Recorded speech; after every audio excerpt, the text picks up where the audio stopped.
Oh, well, hello there. Welcome back to part two of culture. Um, Today we're going to be talking about uh, different ways of understanding cultural behavior and how we look at it as anthropologists.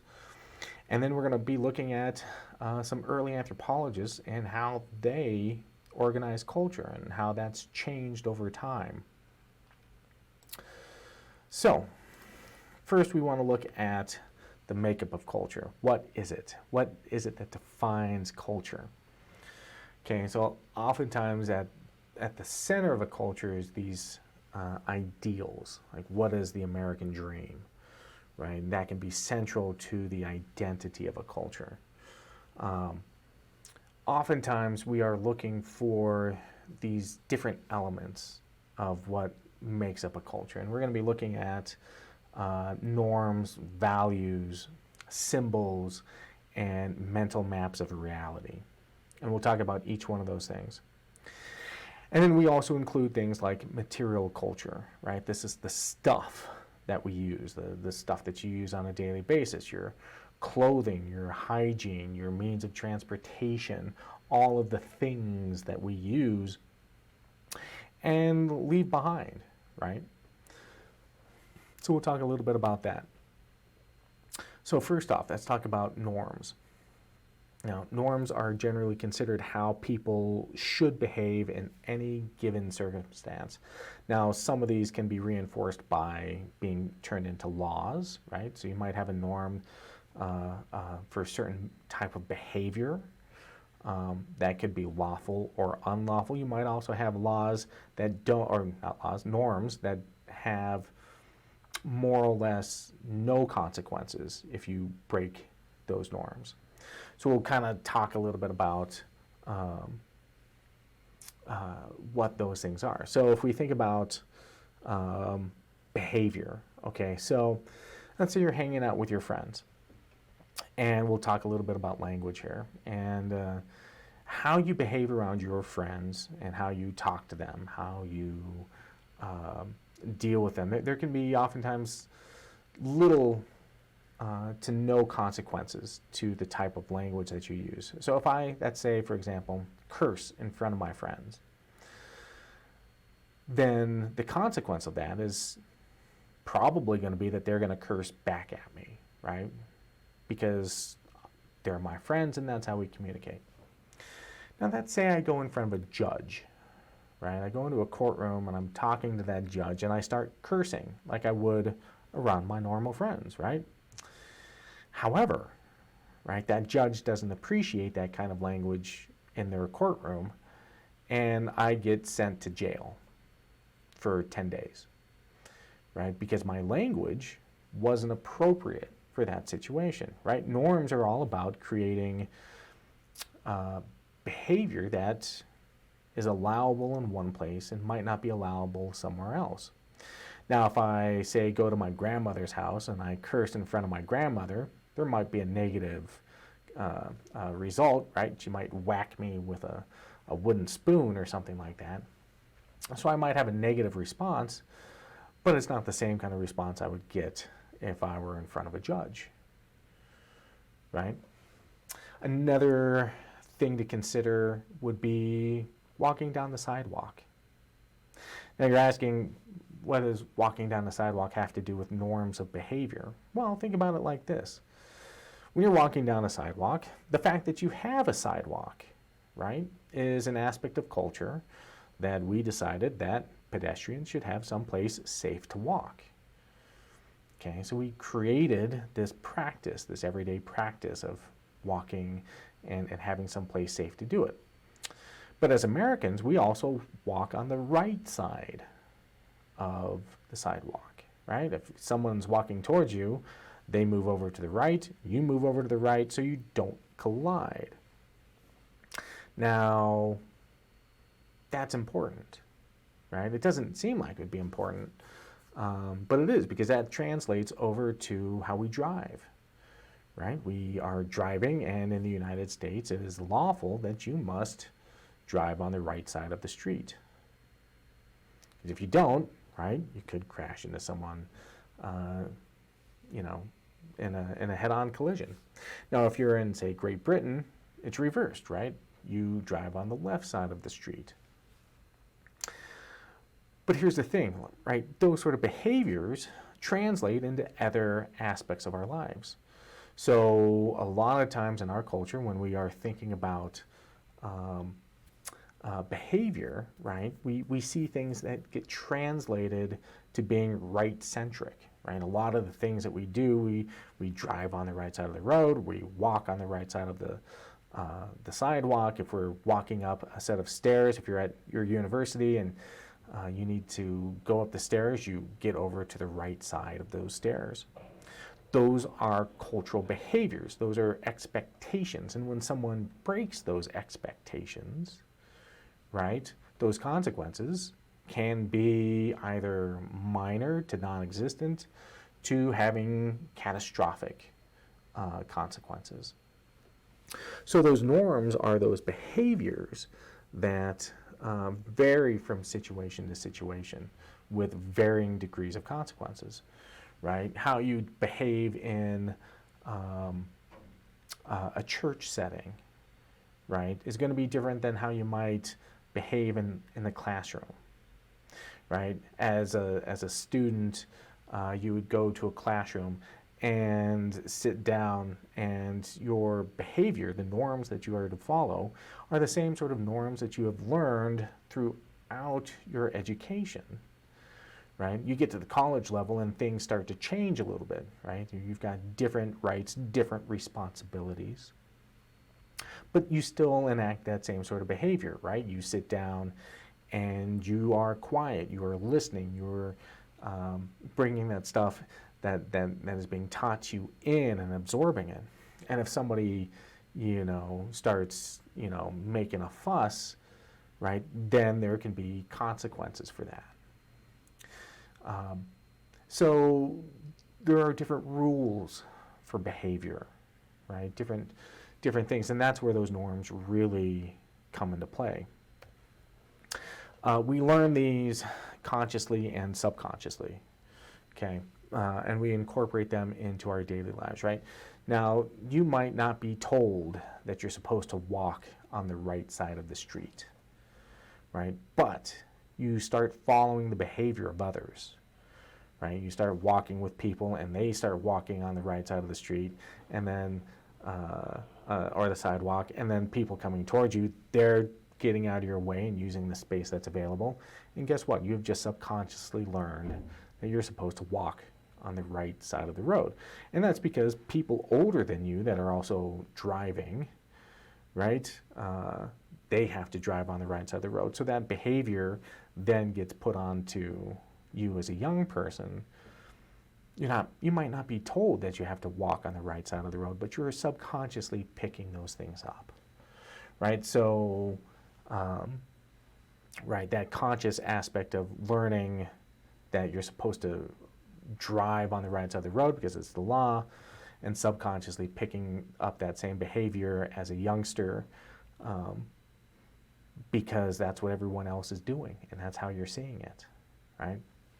So we look at how culture is translated from one person to the next and how they pick up those behaviors, right? And all of this stuff can vary depending on things like your gender, right? There are different behaviors that are associated with being male or female. And this, again, is being contested, especially in this country, because we're now talking about sort of the gender as a spectrum, right? And those behaviors are being challenged or being used in different ways that, the clothing that you're supposed to wear, the behavior that you're supposed to do as one of those two binary things are now being challenged and put into different ways. Now, lots of cultures around the world don't necessarily have that binary look at life when we think about gender, right? And so in this country, we're learning how to deal with it, where other places have been dealing with it for generations and millennia. So we are challenging those things, right? So those rules can differ from considering gender, how we look at sexuality, right? But then even things like children, right? The rules of children versus the rules of adults and elders. So there's that age of behavior, right? We're told to respect our elders, right? Because they're supposed to know more. So if an elder tells you something, you should listen to it, right? Does it mean that they're right? No, it doesn't.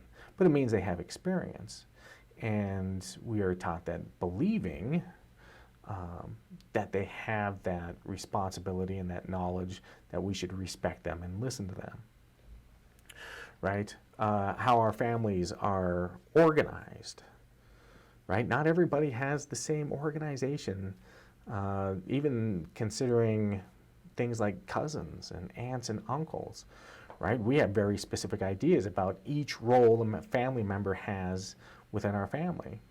But what if I told you that there were communities around the world that they didn't see their aunts and uncles as aunts and uncles, but they saw them as extra parents? You know, you might have two moms, your mom and her sister, right? You might call them both mother.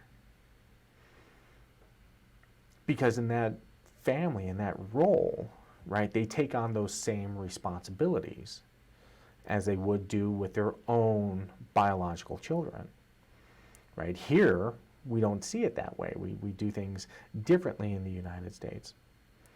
So we try and understand those sort of family roles.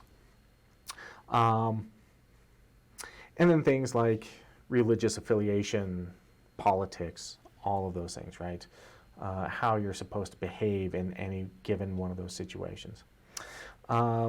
Norms are usually the cultural standard, but not always followed, right? So we create a norm, and that's supposed to be followed in a particular means or way, and they can be, again, challenged, right? We're talking about challenge in culture.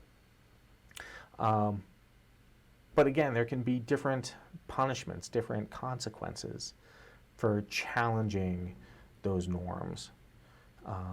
And it all depends on the circumstance, right?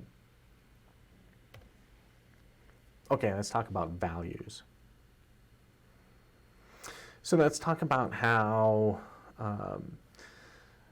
values are basically what we consider to be right and wrong, what we choose to see as a major value in ourselves, in our society, what we consider to be true and beautiful, right? Or evil, or and we're using those kinds of words, that terminology, to sort of understand how important values are, right? Values are the things that motivates people's behavior so that they maintain that sort of social order, right? So if we think about American values, right? Well, American values are oftentimes related to freedom, right? Americans love freedom, right? You see that American flag and, you know, it's freedom everywhere. Then you think about Coloradan, right? What are you as a Coloradan? What do Coloradans value? And it might be nature, right? Nature might be a part of that value. You feel that nature is something that's really important, something to be protected, something to be cherished, right? And then what about, say, as a student, right? You're a student at CSU, you're a student at Metro State, you're a student at Adams State. You know, what is it about education that you find valuable, and why is it important that people get that education, right? What were you taught growing up that says that getting that education, putting in all that extra work to get that degree is going to add value to your life, right? So we want to look at those things. Not all values are shared at the same level, and we are seeing more and more values contested, certainly within the United States, because we have such a wide range of people. But values are one of those things that it's really hard to contest, right? Because they're oftentimes deeply rooted in the identity of a community, right? You know, we oftentimes look at sort of like the American value system, and it's oftentimes associated with Christian values, because a lot of early Americans were Christians, and they brought over their rules and their values and their norms and all of those things, and that's what helped to, you know, build the identity. And so a lot of that stuff is deeply rooted in cultural identity. And this happens around the world with different cultures and different communities and nations in which they might have their religion as being a fundamental aspect of their culture. Now, you know, we might have that discussion of like, in the United States, you know, we have that separation of church and state. And I'm always interested by that conversation, because we oftentimes think about it as such like a division, right? That, you know, you have church over here and you have the state over here, and that's how it works. And it doesn't work that way, right? Because there's again, when we're thinking about culture, we're thinking about the holistic impacts of both. So of course there's going to be people in the government that have their core identity connected to their religion, right? And there's going to be people that have different religions, and that's going to impact them. And so we try and understand those values, right? And how they impact us, right? Another value we might consider is like security, right? In this country, we value security. What does that security look like? Is it the security of having a safe home? Is it food security? Is it national security? Is it the right to bear arms, right? Is it that Second Amendment? You know, and then how does that get translated into everyday life otherwards, right? We have that conflict of guns, right? Whose security? If we talk about school shootings, right? We look at security in different ways. You've got oftentimes two different approaches, two different viewpoints looking at school shootings, and they're both concerned about security, right? One group is saying, you know, we don't want guns. That's security. If nobody has guns, then no one can get shot, right? And the other side says we need more guns, because if more people have guns and there's guns in school, like officers or trained personnel, that, you know, you're going to be able to stop the shooting before it starts. And what we're trying to do is we're trying to understand the different perspectives, right? You might have that opinion, and this is where personal bias oftentimes comes in.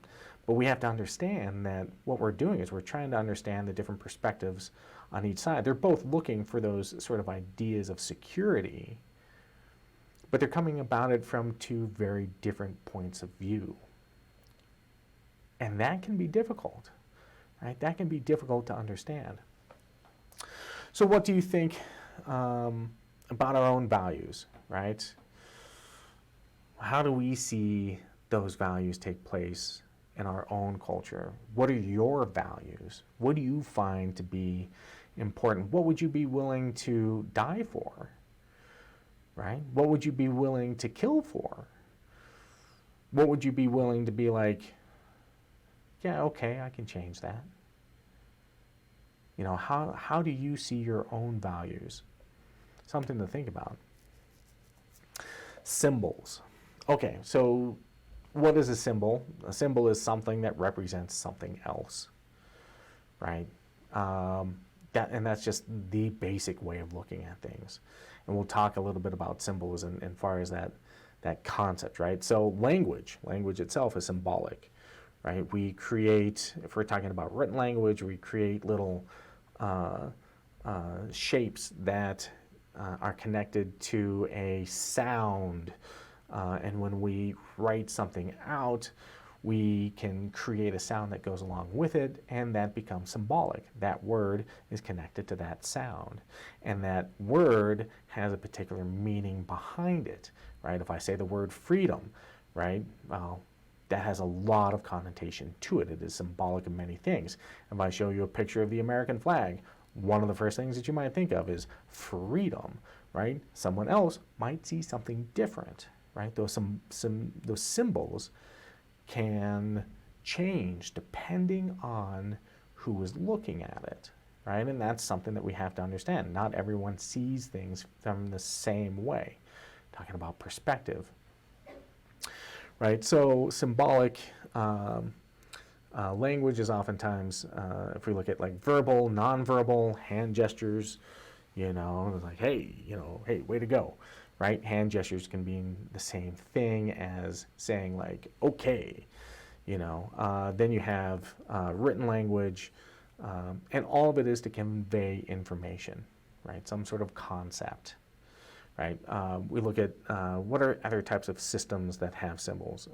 Again, one of the easiest things to look at would be like religion, right? If we're looking at, say, the cross, right? You've got the crucifix. Now, in Christianity, the crucifix is one of the most important symbols, right? What does it represent, right? What does that crucifix mean to you and to everyone else, right? What was the act that was done on that crucifix? The stories that are connected to it. When you see that crucifix, all of that stuff gets put into your memory, and it gets put into your sense of self, right? And it has meaning. Now, that's say I take that cross, I take a cross and I snap it over my leg, right? And I break it. Now, if we think about the actual action, all I'm doing is breaking like two pieces of wood, right? I could put two pieces of wood together. It could be anything. But because of the symbology behind it, right, now I'm attacking it. I'm attacking all the ideals behind it, all the things that we found important about that religion, that identity that we associate ourselves with. Now it's like, oh, now you're attacking something, right? So that symbol has an immense amount of power behind it, and the consequences for looking at it and dealing with it in either a positive, negative way, right? You might wear a necklace, and on that necklace might be a cross, right? So every time you go out, people are going to see that necklace, and they're going to connect you to that, again, that religion, that ideology, that symbol of identity, right? So those symbols have big power. You think about the dollar bill. Okay, if we think about money, okay, now money itself, if we're going to actually have things like cash, I can hold a $1 bill and a $100 bill. They're the same size, use the same amount of ink, same kind of paper, but the value is quite different, right? That is symbolic power, right? That is that way that $100 bill, I can use it to buy 100 $1 items, right? And where are there $1 items? Are there any left? I don't know.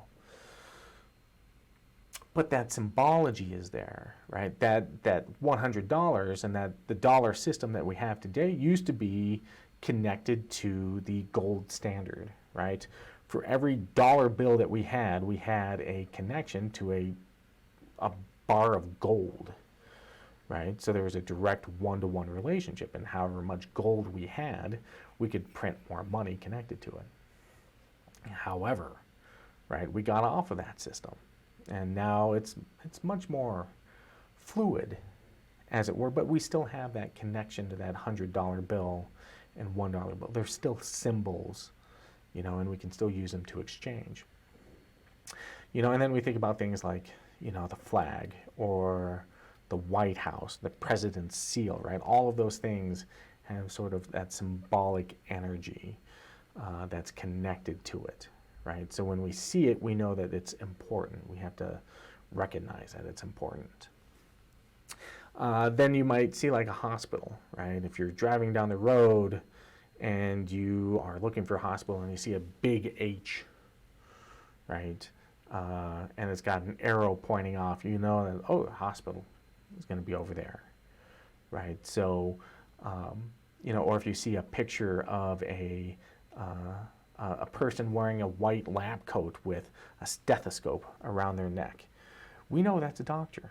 We know that that image represents all of the experience and knowledge that that individual has connected directly to medicine, right? So we might just see that particular image, but we have an understanding of why it's important, right? Of the effort that it takes to get to that point.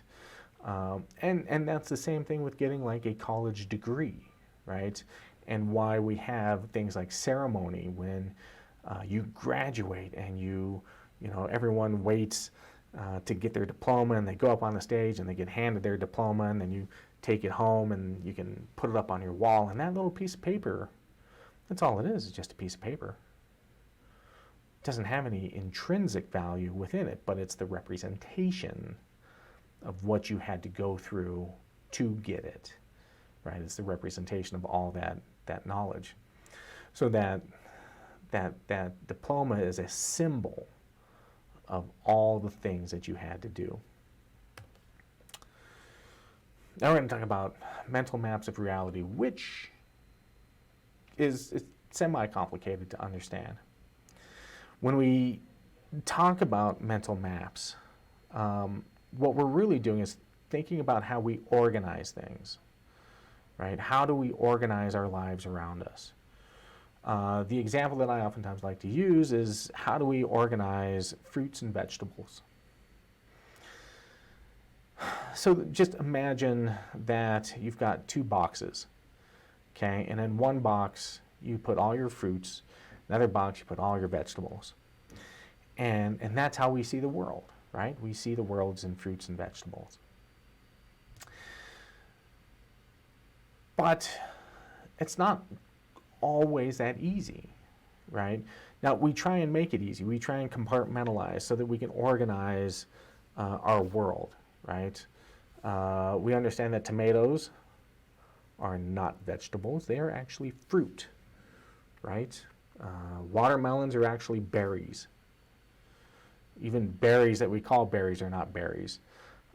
It's all very complicated, but because it's all very complicated, we like to simplify things. We like to put things in neat little boxes so that we have a better organization. So we put strawberries in with the fruits, and we put tomatoes in with the vegetables, even though it's not, right? But it just makes more sense that it is, right? And that's a cultural choice, right? We choose to make that tomato put into that box with the vegetables, even though it's technically not, right? So we do this with all kinds of things. We do this with race, right? We think about race in context of skin color, right? When we're in the United States, we talk about African Americans. Well, there are African Americans that aren't black, right? If you're from South Africa, then there's a chance that you might be white, but we don't talk about it like that. If we do talk about South Africans, we actually categorize them differently, right? So we look at oftentimes skin color as that sort of defining aspect of race. Now, in other parts of the world, if we think about like oh God, now of course I can't remember. Give you an example. Different countries around the world might define race as being about height. The Hutus and the Tutsis. Okay, their distinction between each other wasn't skin color, it was height. The difference between the races, the difference between who they identified as, had nothing to do with the color of their skin, but had to do with their actual height, right? So we might look at our culture as being about skin color, but other people aren't going to see the same thing. They might define it differently. They might have lots of distinctions between each other, but not for the same reasons, right? So each culture has a different way of organizing what they see and what they understand, right? So race can look like that. Getting sexuality, gender, right? In the United States, traditionally, gender was put into two different boxes, right? You have masculinity over here, you have femininity over here, and that's where they laid. But now we're seeing that that organization is taking place in different ways, right? So we create this means of understanding, right? Of creating a way that we can organize our beliefs, organize our ideas to make them more accessible, right? So that they make sense to us. And that's oftentimes what mental maps are about. I don't usually think about them as an actual map, although it can be when we think about organizing how we see things, like the areas of importance, right? So again, talking about sort of identity when it comes to culture and sort of our association with, like, say you live in Fort Collins. Well, you're going to know a lot more about Fort Collins than you might say Durango, right? Because you focus your attention on where you immediately live, right? And you might go to Durango and you might know a few things about Durango, but you might not be well versed about it. So your area of focus is going to be more centralized on your general location. And so we organize ourselves around those things. We organize ourselves around the people that we associate with. And they tell us that, oh, this is the distinction. And so then we create those boxes, those distinctions, and then organize it that way. So our mental maps help us to identify and organize all of the things that we learn about ourselves, right? All the things that we have incorporated throughout our entire lives. And it can be as interesting as, say, like cars, right? We distinguish different vehicles for what they can do, right? So we might have 20 different words for vehicle, right? Cars and trucks and hoopties and classics and show cars and sports cars and off-road trucks and daily drivers and economic vehicles. And we do that because we focus on all of these distinct things, right? So we might have that overarching thing of this is what a vehicle is, but then we categorize those things to meet the different needs that we might have for those things, or to accommodate the variation that we have for those things. And so that's what mental maps of reality are really looking towards. With mental maps, we also have this process of enculturation, right? This is where we learn about all of those things, right? Enculturation is the process of taking in all of this information and then organizing it. These zones are not fixed, they ebb and flow depending on your constant education, right? You're learning about things all the time, and because you're doing that, your ideas might change over time, right? So, say when you were younger, you really loved football. And so you would learn about all the different players on your favorite team, and you'd learn about all the distinct plays, and you'd practice it, and maybe you wanted to play football. But then when you got older and you realized that you didn't really care about football anymore, well, a lot of that stuff disappears. That focus is no longer as important. So you end up losing out on some of that information that, as you were younger, you thought was really important. And now that's changed. So things change over time, right? The things that you find important can definitely do that. And that's also something that's fascinating, is that time as a part of this conversation, right? How things change over time depending on influence.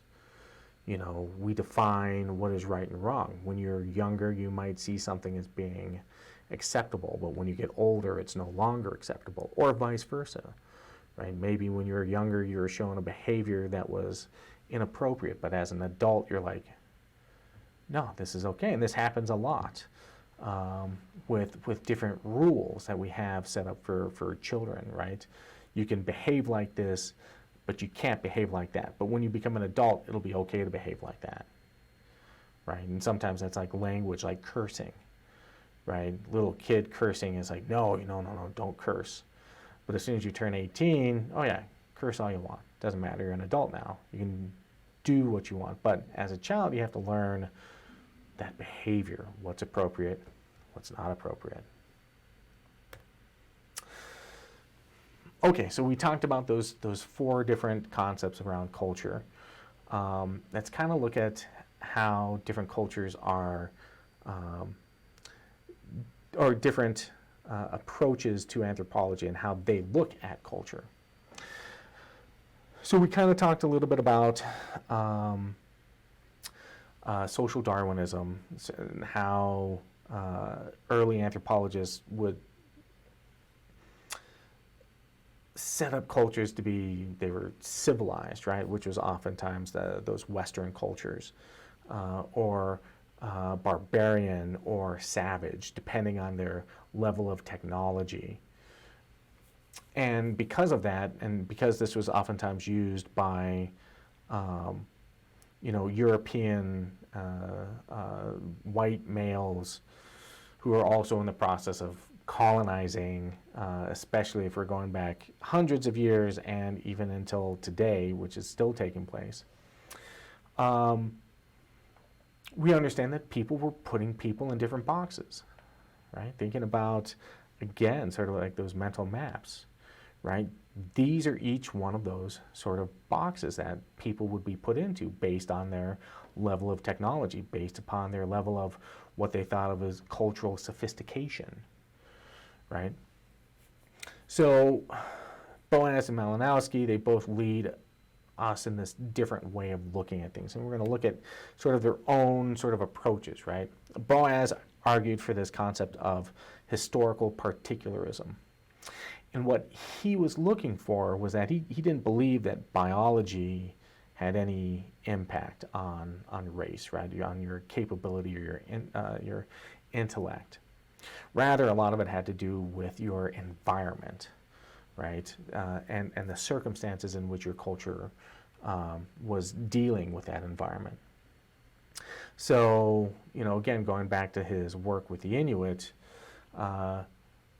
he realized that culture was perfectly situated for their environment.